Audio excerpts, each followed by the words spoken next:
I'm Dev, and this is Ambrosia Pastry Lab. Today we're talking about the Maillard reaction. That's the browning reaction responsible for basically every good crust, crumb, and golden top you've ever loved, and why it behaves completely differently depending on which plant milk you reach for. This one trips people up constantly when they go vegan. They follow the recipe exactly, swap the dairy milk for their favorite plant milk, and the bake comes out pale. It tastes fine, texture is fine, but it just looks underdone, even when it's actually not. Quick refresher, no chemistry degree is required. The Maillard reaction happens when sugars and proteins get heated together, they react, and that reaction produces hundreds of new flavor compounds, plus the deep brown color. It's the same reaction that is involved in browning a seared steak, toasted bread, and roasted coffee. It needs heat, and it needs both a sugar and a protein in the mix, sitting close enough together to react. If you change either of those two ingredients, the sugar or the protein, you change how much browning you get. And that's exactly what happens when you switch milks. This is also why a pinch of extra sugar on top of a bake or a light brush of a syrup gives it a deeper color even with no extra time in the oven. You're not adding heat, but you're adding more material for the reaction to work with.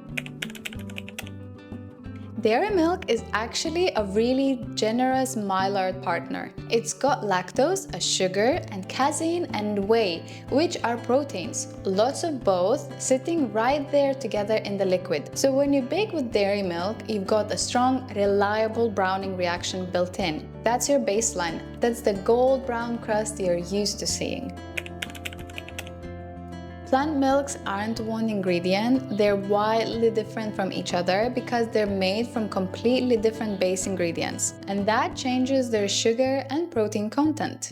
For example, soy milk is actually pretty close to dairy in Maillard terms. It's got a decent amount of natural protein from the soybeans, which is why it browns reasonably well. Definitely better than most other plant milks. It's closest one-to-one swap if browning matters to you. Oat milk has plenty of natural sugar because oats release starches and sugars easily, but it's fairly low in protein, so you get some browning, but it tends to lean more towards caramelization from the sugar than true Maillard browning from a sugar-protein pairing. The result is often a softer, more golden tone rather than a deep brown. Almond milk and other nut milks are usually low in both sugar and protein, especially the watery store-bought kind. That's your palest bake. Lovely flavor, but unfortunately very little browning power. Coconut milk sits somewhere in the middle with moderate natural sugars, very low protein, and a high fat content that actually helps it brown decently in things like cookies and shortbread, just through a slightly different pathway. So, when your cookie came out pale, it's not a flaw in the recipe, it's the milk you used didn't have enough sugar and protein together to drive a strong reaction in the time it was in the oven.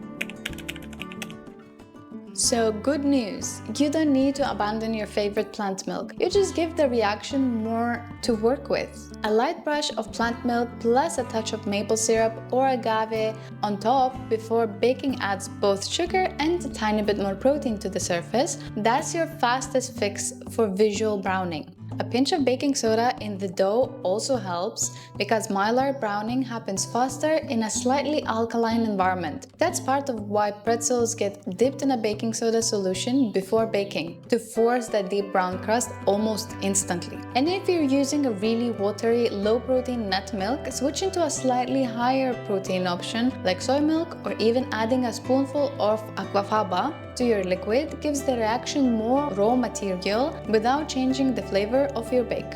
Don't just crank the oven temperature to force browning. Higher heat browns the surface faster, sure, but it also dries out and overbakes the inside before crumb is ready. Browning and doneness are two separate problems. So, next time your vegan bake comes out a little pale, you will know exactly why and exactly what to add to fix it. It's not a mystery or bad luck, it's just sugar and protein doing less work than they would with dairy. That's the beauty of understanding the why behind the recipe instead of just following the steps. Understanding what's actually happening in the bowl and in the oven gives us freedom to experiment in different ways and helps to troubleshoot when something goes sideways. If this helps, let me know in the comments which plant milk you bake with the most. I'm curious whether the soy milk crowd already knew this one. I will see you in the next one. Bye!